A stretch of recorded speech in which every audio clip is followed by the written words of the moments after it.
My whole mission was this dichotomy of the mundane and the sublime. So I'd be like, work, and then take a second, and you'd see a view that humans weren't meant to see that is just, you can't even imagine.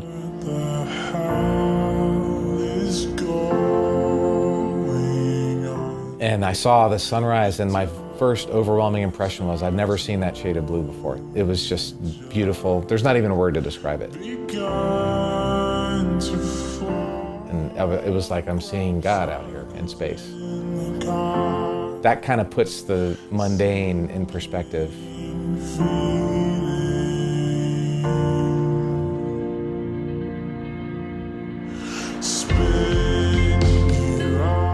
Half of my training was in Russia. Half of my crew were Russian cosmonauts. And I just got to be great friends with them. While I was training, the Ukraine Civil War happened. So I'm in space with all this stuff going on. And in space, we watched little red flashes, and with my cosmonauts, we could see bombs going off in Ukraine.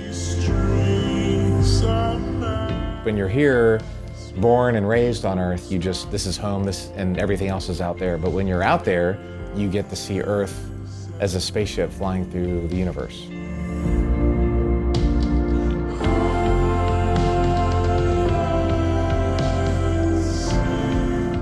We need to be crewmates, not just passengers.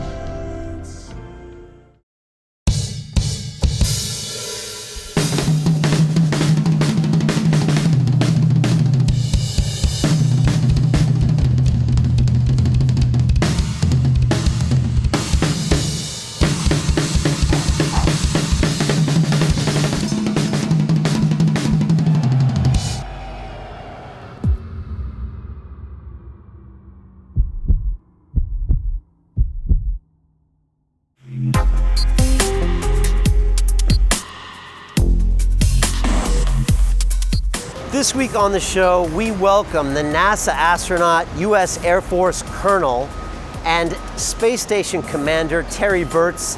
He spent over 200 days in space, the third longest consecutive mission, and he at the same time took over 320,000 pictures from space. He also filmed footage that is now the IMAX movie, A Beautiful Planet, narrated by Jennifer Lawrence. And it's funny, Terry was actually in our studio and he was pointing out the footage that he filmed in space on his GoPro camera on a spacewalk. And me and the video guys were like, what? And he's like, yeah, I filmed that on a GoPro and I filmed that here. And he is really passionate about the way the Earth looks when he's up in space. And of course, he's the consummate astronaut. He had amazing stories about what it was like to be up there with the Russians, why the Ukrainian crisis was kicking off, and how the Russian people were really professional when it came to their space program and didn't let politics get in the way. And now Terry is off to write a book, become a speaker, and find his career after being an astronaut. But his big message is, don't tell yourself no. And so many times in his career, he went for it. He took a chance while many of the people in his classes decided that they didn't want to do that. And that's why he became an astronaut, and a lot of them just stayed test pilots and stayed in the Air Force. So a lot of great lessons from Terry. He's such a humble and normal dude, and yet he's been up in space multiple times. So it's an amazing episode, and you got a ton to learn from Terry. And we've got a ton to teach you. The London Real Academy is kicking off, and we listened. A lot of you said, Brian, I want to know, tell me about your movement practice. Tell me about your spiritual practice, about your affirmations, about your meditations, about how you eat, about how you stay fit and healthy. So we put it all together in a lifestyle accelerator program, which is starting January 1st. Super excited to have you involved. So keep an eye for your emails. We'll be sending out notifications soon. And hopefully you can join me for 6 weeks and we can kick off 2017 with a bang and get all of our lives back in order. And now I leave you with the astronaut, Mr. Terry Virts.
This is London Real. I am Brian Rose. My guest today is Terry Virts, the U.S. Air Force Colonel, NASA astronaut, and space station commander. You have flown on the space shuttle, conducted 3 spacewalks, and logged 200 consecutive days on the International Space Station. You've recently starred in a new IMAX film, A Beautiful Planet, narrated by Jennifer Lawrence, that chronicles the natural wonders of Earth captured from space. Terry, welcome to London Real. It's great to be here. Awesome to have you here. I'm always curious, you flew here from Texas. When you think of London and England and you're flying in here, what is your impression of like this country, this town, these people as a culture? Oh man, I love England. It's beautiful. The main thing about England that scares me is that driving on the left-hand side of the road, because I'm always afraid I'm going to get run over.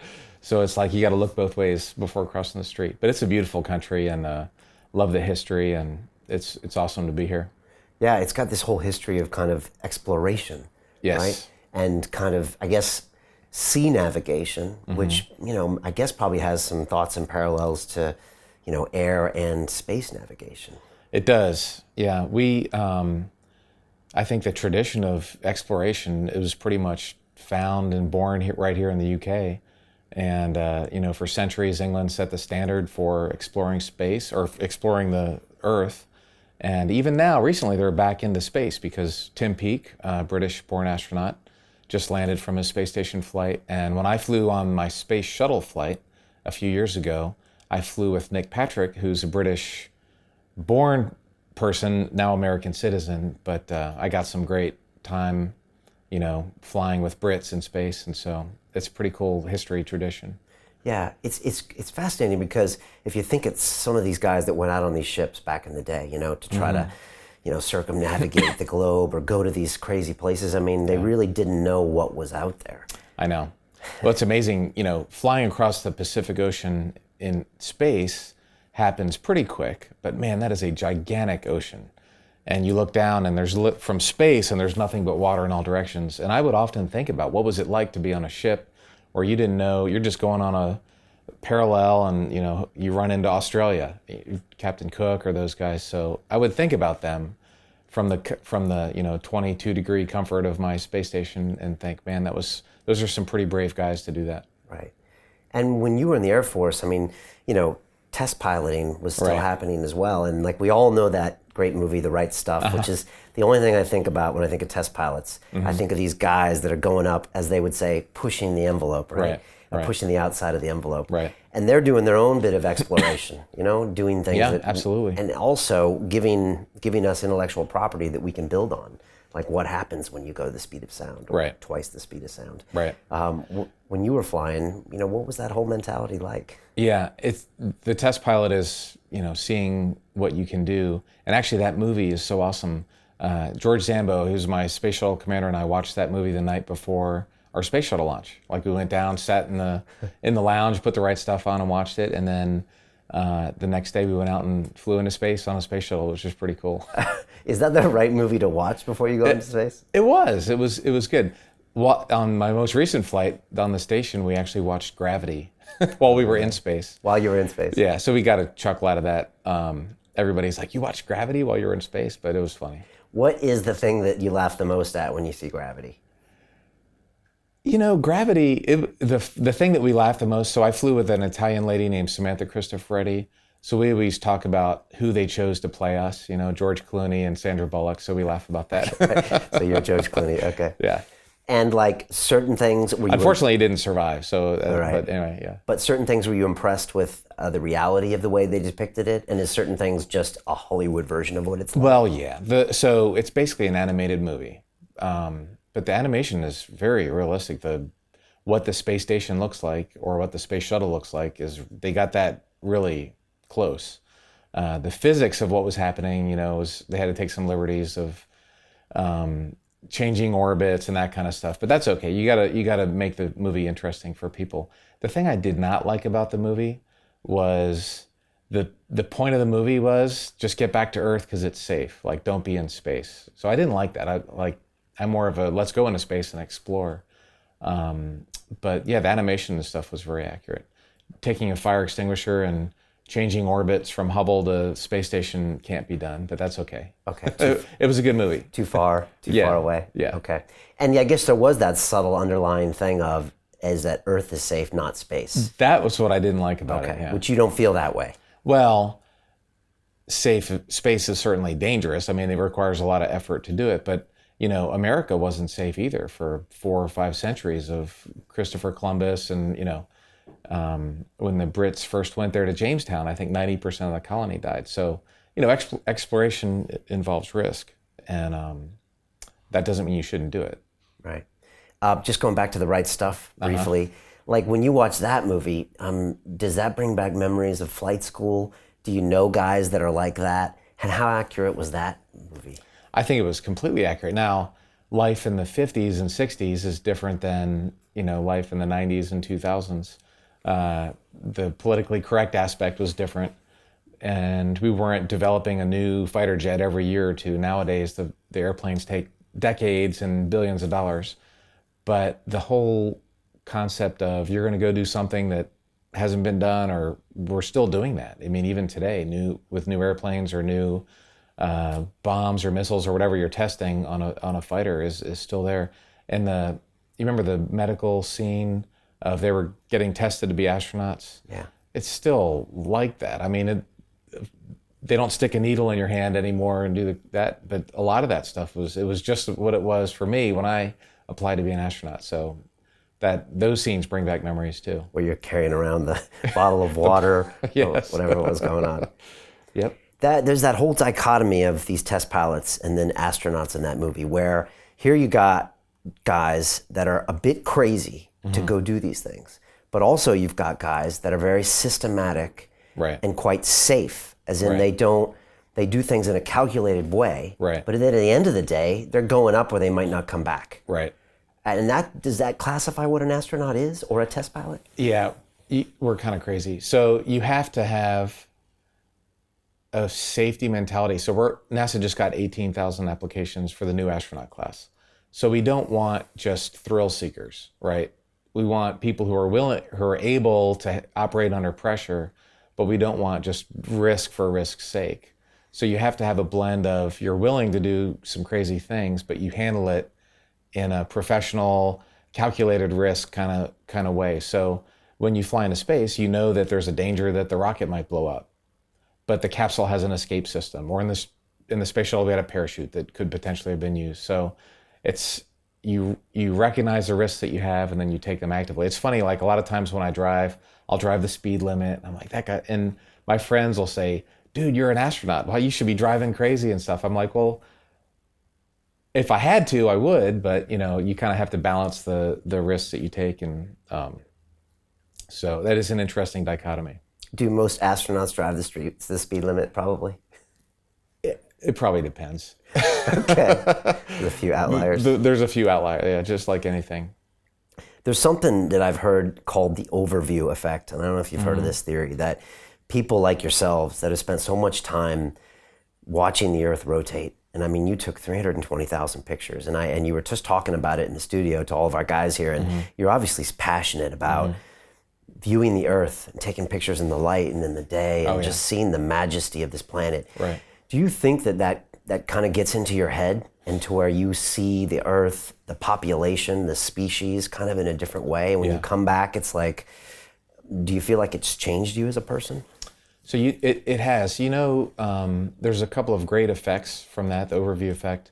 My crewmate Samantha put it this way, that you get to see Earth as a spaceship flying through the universe. It's like when you're here, born and raised on Earth, this is home, and everything else is out there. But when you're out there, you can look back and see that the Earth is a spaceship. And the words that she used are, we need to be crewmates, not just passengers, which I think is a great description of it.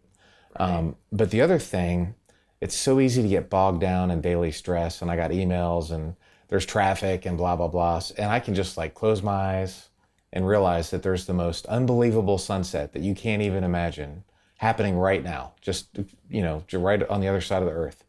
And this amazing Milky Way is out there. And so that kind of puts the mundane in perspective, which is a really great. not to say that, things are meaningless here or we're just a speck in the giant universe, but to say that there really is a bigger picture, more meaningful things, and not to get too stressed out about the daily life. When I landed for my first space flight, I landed, got reunited with my family, did medical tests, and I went back to my room, and I was like alone. And so just like any business traveler, you go to your room, you turn on TV. So I turned on the TV, and I just landed on the space shuttle a couple hours ago. CNN was on, and I watched it for like 30 seconds. And I was like, you gotta be kidding me. This is news. It was complete meaningless, blah, blah, blah. And that was my one moment where I went, all this stuff is really meaningless. Some things are meaningful, but most stuff isn't that we worry about on Earth. Because I'm like, I was just flying through the atmosphere, and the perspective really is, I think, a great thing, a great change for me anyway. And you mentioned like we're actually crew members on our own spaceship. Right. And so besides the news being quite meaningless sometimes, also, do you see like sometimes conflict? You come back and like, here we are all on this beautiful spaceship. Right. And yet we all seem to want to pick all these fights with each other and put each other in these different teams. Does that also become something irritating when you get back? So it's the International Space Station, and the main partners are Russia and the US. There's also Europe and Japan and Canada. And so half of my training was in Russia. Half of my crew were Russian cosmonauts. And I just got to be great friends with them. I love being there with the Russian people. The night before launch, I was with Samantha and Anton, and I said, I'm an only child. And we did our toast, and I said, you guys are like my brother and sister, even though I'm an only child. So while I was training, the Ukraine Civil War happened, and Russia annexed Crimea. And we, the West and Europe and America, imposed sanctions on Russia. So I'm in space with all this stuff going on. In space while that's happening, okay. In training and in space. So in training. It was that time. It was 2013, 2014, 2015. Right. That's when all that stuff happened. So you're in Star City while it's happening on the ground, training, and then up there, okay. And in space, we watched little red flashes, and with my cosmonauts, we could see bombs going off in Ukraine. Seriously? And if you're Russian, you have a cousin or a mother or yourself or somebody's from Ukraine. It's like England and Wales or something. Yeah, it's a huge population center. Yeah. They're cousins, or closer. So we were watching the war happen there, and my Anton is from Sevastopol, which became Russia. And they were on the phone calling home, hey, how's our apartment doing? Or because their currency got cut in half because of the sanctions. So anyway, I was right in the middle of this conflict. And here we are getting along great. And we're, friends and eating dinner together. We're like surviving space together, which is not an easy thing because you could die pretty quickly in outer space. So I've seen that dichotomy of, on the interpersonal level, people are people and you can get along very well. Whereas on the government to government level, that doesn't always happen. So I've seen this firsthand where, it is like, come on guys, we should be able to get along. Unfortunately, there's this thing called domestic politics, and it's very valuable for, Mr. Putin to stand up against the West, or it's very valuable for a Western politician in America or Europe to stand up against those Russians. And so it helps each other get elected. But the reality is we're great friends and can get along and do amazing things like fly in space together if we put our mind to it and kind of set aside those domestic politics. Yeah. I keep thinking of that movie. I think it was Rocky IV, where Rocky fought Ivan Drago, right? I mean, we're probably not too different in age. So that was like, I remember the Cold War. I grew up during the Cold War. The nuclear threats. Yeah. I mean, as a kid, I actually had bad dreams when I was a kid. So the day after. Yeah, the day after. I saw that movie. Yeah, scary. Yeah. That must have been in your subconscious. But then you go over there and train with them. Oh yeah. Well, Anton's a MiG-29 pilot. So my whole career was spent learning about the MiG-29, and Sasha Samokutyaya was a Su-24 pilot. Yeah, so I mean, yes, we knew a lot about each other before we ever met, and we had a great time, flying in space together. What did you learn from the Russians? Because obviously you have this huge superpower like America. Right. They obviously have different views on space, yeah. different views on how they do things. I saw some exhibit on the Science Museum here all about the Russian program and the way they think of it. What kind of ways did you see that they thought of space different or just treated it differently? Yeah, so they're very capable. I mean, they were the first human in Earth was Yuri Gagarin. In fact, I launched from his launch pad in Baikonur, which is amazing. It's deep. the same launch pad that Gary Powers flew over in a U-2, taking pictures of it. So we have this connection, 50-year connection with that space program. I do. And they are great at what they do. Their hardware tends to be simple, very robust. My favorite example is how we do water. So there's an American water system, there's a water processor, there's all these pumps and tubing, and you plug things in and dials, and it's temperature controlled, blah, blah, blah. On the Russian segment, there's a pump, and you pump it up a couple times, and you take your hose and you drink water, So there's two different ways of doing something. The American way is usually complicated. You can do more. I mean, we get more electricity, or more, there's more capability, and the Russian system is usually more simple and more robust, and so it always works. And so it's actually a great partnership to have both, because you have something that you can depend on all the time, and then you have something that has more capability. It's more risky, but it does more. So it's actually really good to have both of those together on the same spaceship. Okay.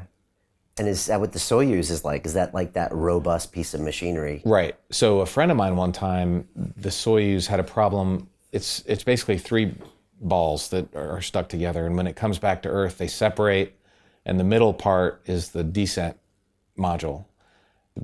The heat shields there, whatever. So when they came back from space, there was a problem, and it came back backwards with the heat shield in the wrong direction.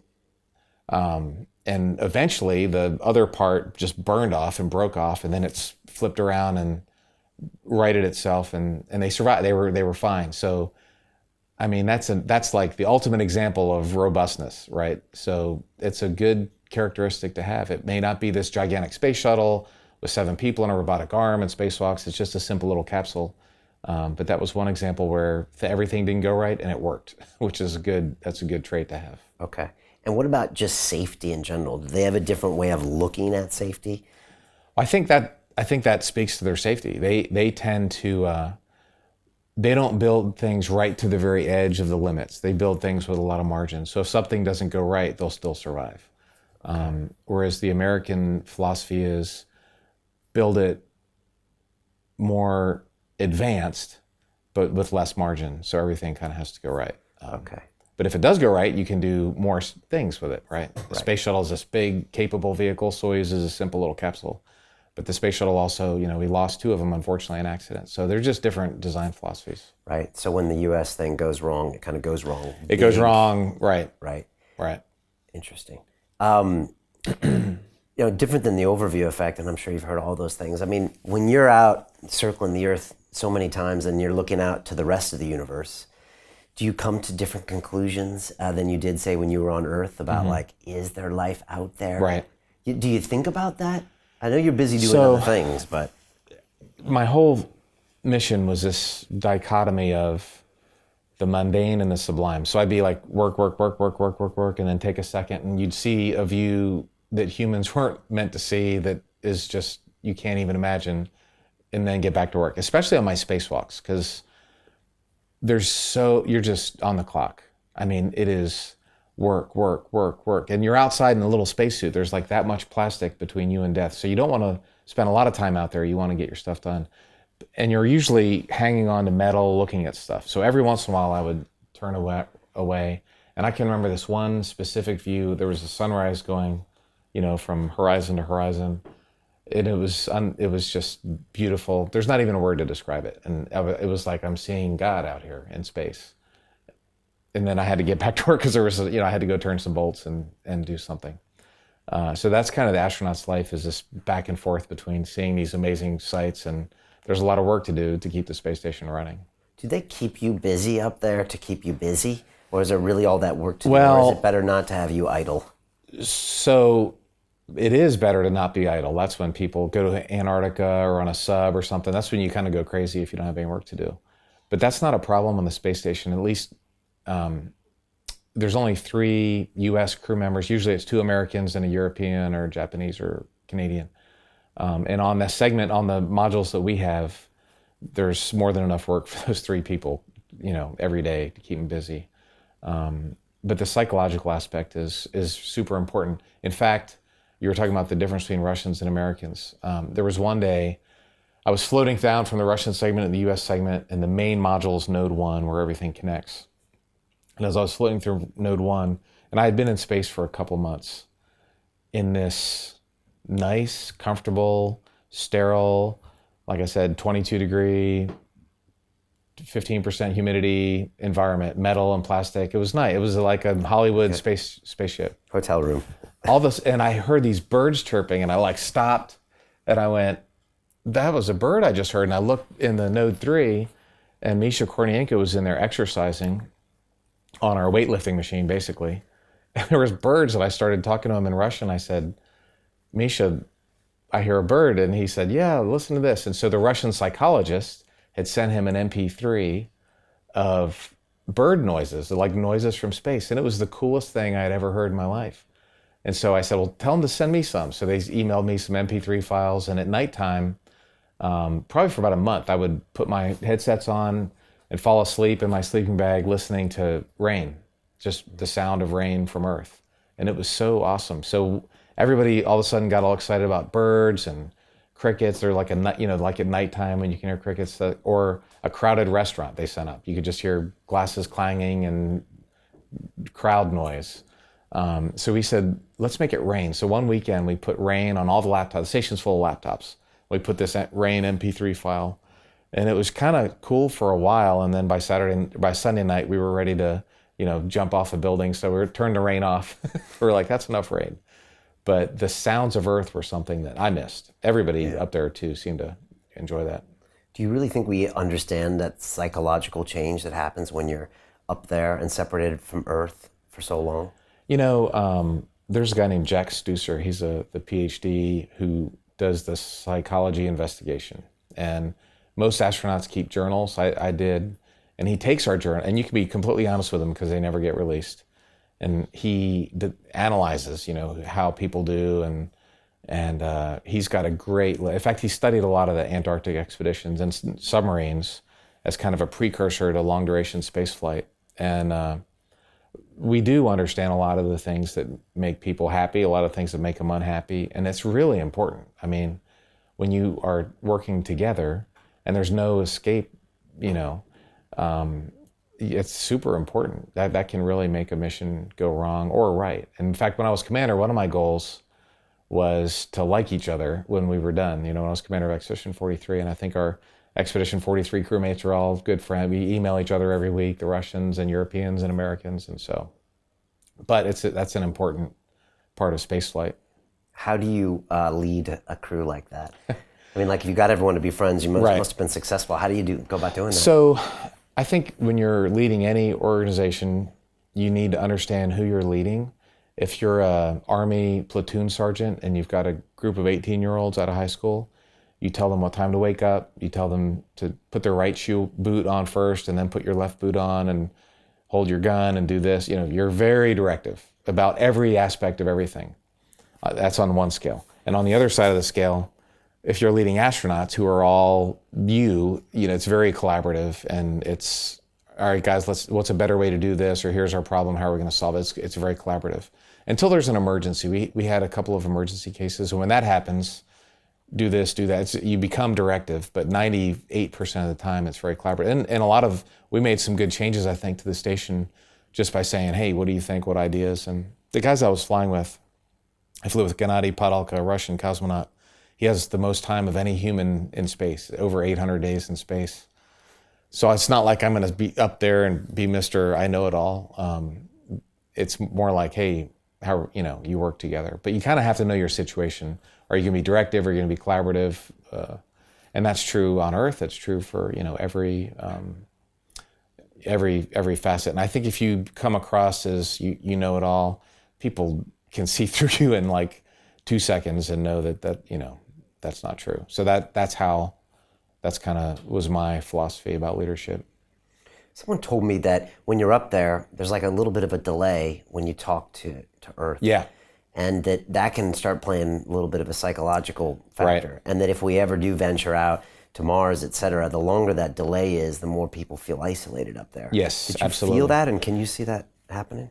So the proximity, the speed of light limits you. So our signal had to go to a TDRS satellite and then back to Earth, which is tens of thousands of miles. So it's less than a second. Plus there's computer delay and, it's like maybe a second delay. So it wasn't really that bad.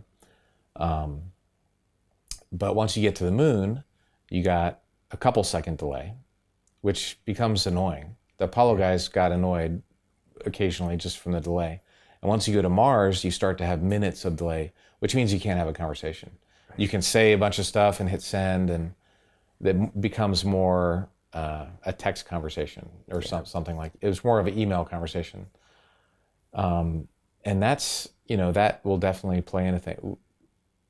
I felt like I was close to Earth because I could talk with somebody, but when you have to email them, you're going to feel like you're not close to Earth because you're not, when you go to Mars, you're not close to Earth. Right. There's a reason why you feel like you're not close to Earth. Right, because you're a Martian. Because you're not close to Earth, right, exactly. Right, and that can really, over time, really kind of degrade. And I heard people say that the psychology is like, I think someone who was in space said it's almost like it's us and them, almost. Yeah, a lot of astronauts tend to, or have experienced that, us versus them, and the ground doesn't understand what we're doing.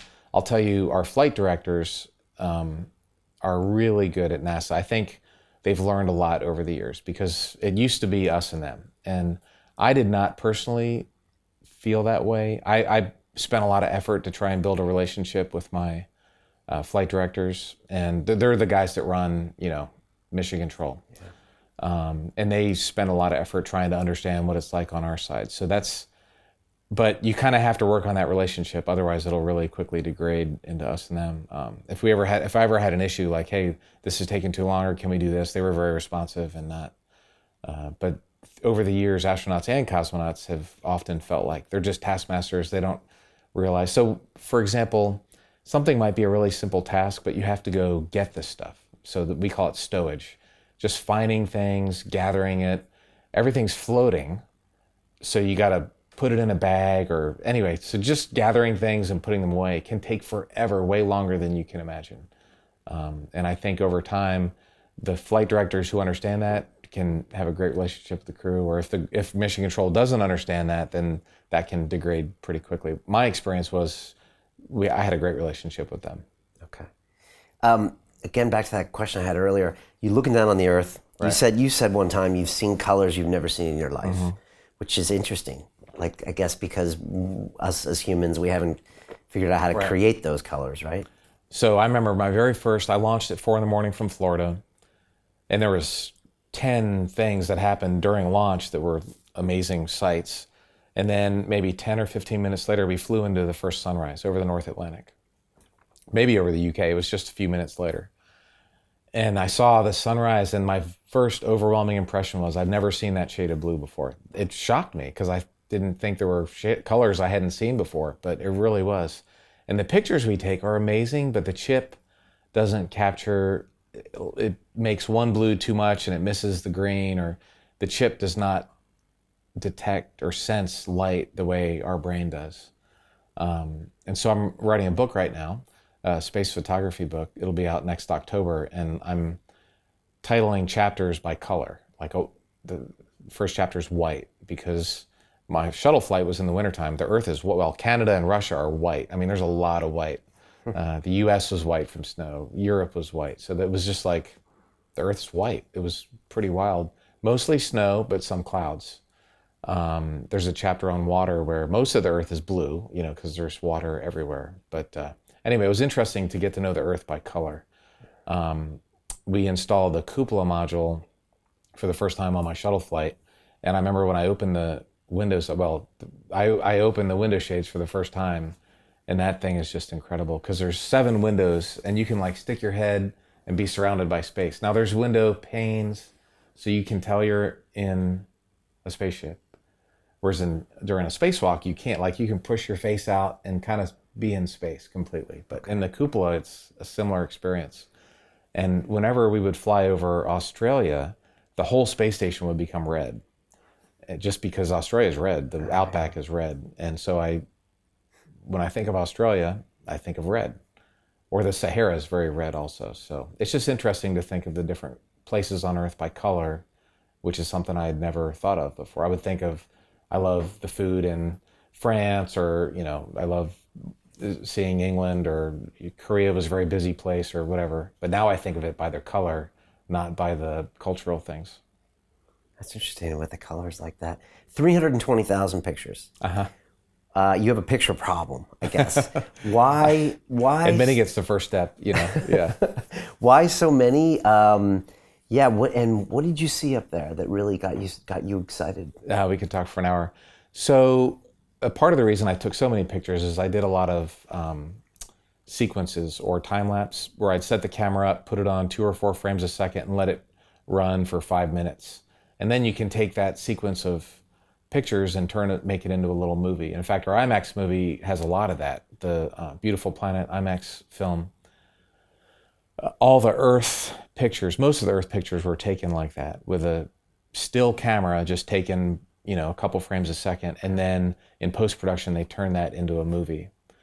And so that led to a lot of pictures. We also got extended by a month. During my flight, before, during, and after, right in my flight time, there were 3 rocket failures in an 8-month period. The middle one was a Russian Soyuz rocket that was carrying cargo, thankfully.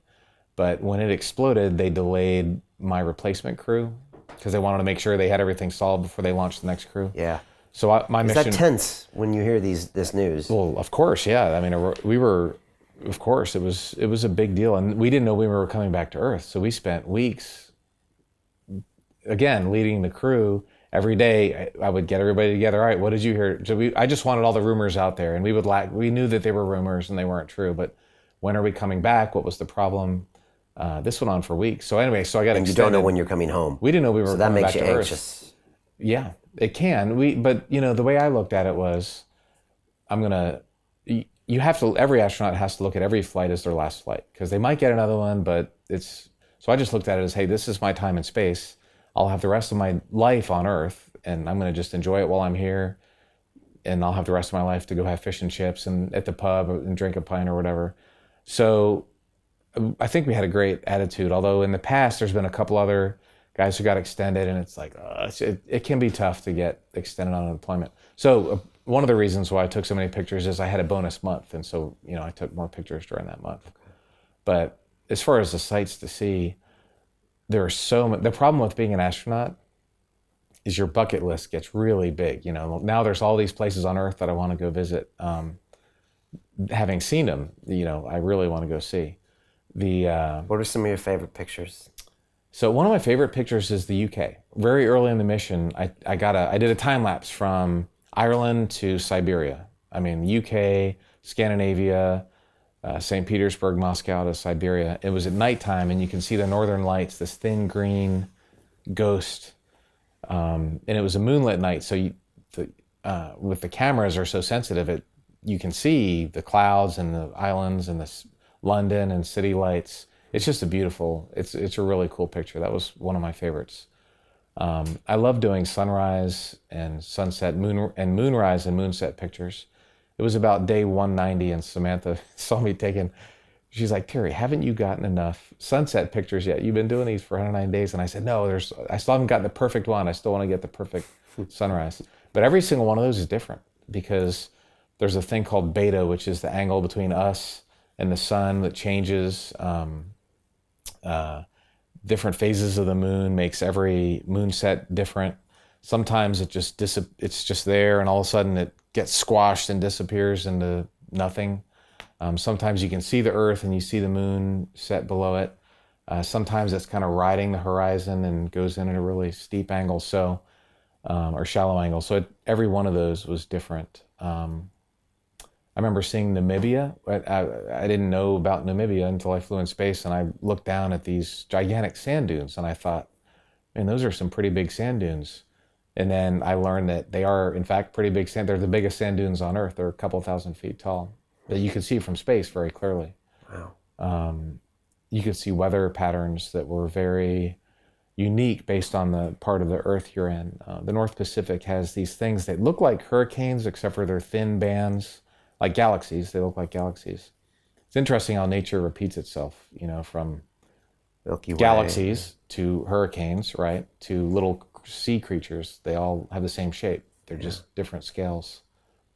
The Southern Ocean by Antarctica just looks bizarre. The weather patterns down there are really not like anywhere else on Earth. It looks like, I'm glad I'm not down there. That's the kind of weather that, that I would rather not be on a boat. I'd rather be in the Bahamas. The Bahamas look like the place I want to go. Except when there's a hurricane. Except for there's a hurricane, yeah. So we got to see hurricanes. I saw over 20 when I was in space. And they're all amazing, but there's one in particular, MySac, and it's in the IMAX movie, A Beautiful Planet. This thing was incredible. I was watching and I saw this giant eye and I floated down, guys, come here, look at this. And I brought the crew down and everyone was like, holy cow, we got all the cameras out and started taking pictures. That was an incredible, to see that giant eye was pretty awesome. Does it look daunting? It looks, everything looks,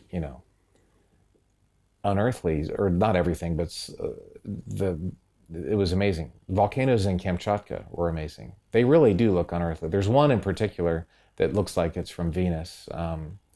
It's just cracked and has this weird alien shape. They're always covered in snow there in northeastern Russia. And there's always a couple of them erupting. You see big gray plumes of smoke. That's another place I'd love to go. Most people don't ever go to Kamchatka, but having seen it from space is a place that I got a sense that I was like looking down on creation, from space, which is a pretty cool perspective. Yeah. How do you ever replace that, knowing that you're probably not going to go up again? Right. I was okay with it. It's funny. I had a chance to go to Harvard Business School, and I spent a semester there, and there's really cool things happening on Earth. There's cool projects. People are doing interesting work, and in business and nonprofit. There's a lot of stuff that's very interesting to do on Earth. And my experience there made me realize that there's nothing like being an astronaut. It's amazing.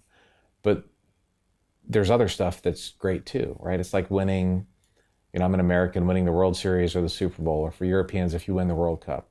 That would be great if you're a footballer, but you're never going to do that again. So you don't want to relive the rest of your life just reliving that one game, right? You want to have new challenges to do. So that's kind of the perspective that I have. Yeah, it was awesome being an astronaut, and I want to tell people about it, but I don't want to just live in the past. I want to have, things to look forward to in the future. A lot of people would like to know how you became, the guy that got to go up in the space station and do all these epic things. Right. And, a lot of people that watch the show, are in their late teens or early 20s, and they're like, how can I become these big, important people? And I was wondering if you could tell us how you got there. My story. Yeah, is it something you always knew was going to happen? Yeah, I have this great picture of me as a 2-year-old by this Saturn V rocket. No way. My mom was a secretary at Goddard Space Flight Center, a NASA center near Washington, and my dad was a technician there. Neither one of them had gone to college. They just worked, as a kid. As a kid, I knew I wanted to do it. When we were in space, I remember with my crew, there were 6 of us. We were having dinner together one night, and I said, guys, there's over 6 billion people on Earth, and there's 6 of us here. We're like 1 in a billion lucky. Not that we're good or whatever, we just are pretty lucky to be up here. But my personal story, I tell people don't tell themselves no. So I always knew I wanted to be an astronaut. As a teenager, my room was full of airplane pictures and space pictures, and but I didn't think it was possible because no one actually gets to be an astronaut. That's a crazy dream. But I figured out what you needed to do. Continue watching this fascinating conversation for free by clicking on the link below to visit our website, and I'll see you on the inside. On my first space flight, it hit me. So during the daytime, you can't really see human activity. If you were that alien and you went zooming by the Earth during the day, you wouldn't really see human activity unless you look. Like you could see London during the day, but you have to look, and then you see little concrete, or you can see contrails of airplanes flying back and forth, but you have to actually look for it. At nighttime, you don't. At nighttime, it is brightly lit up, that kind of yellow-orange color of cities at night. And as I was looking at them, I realized that I wasn't looking at population, I was looking at wealth, which is a really interesting perspective.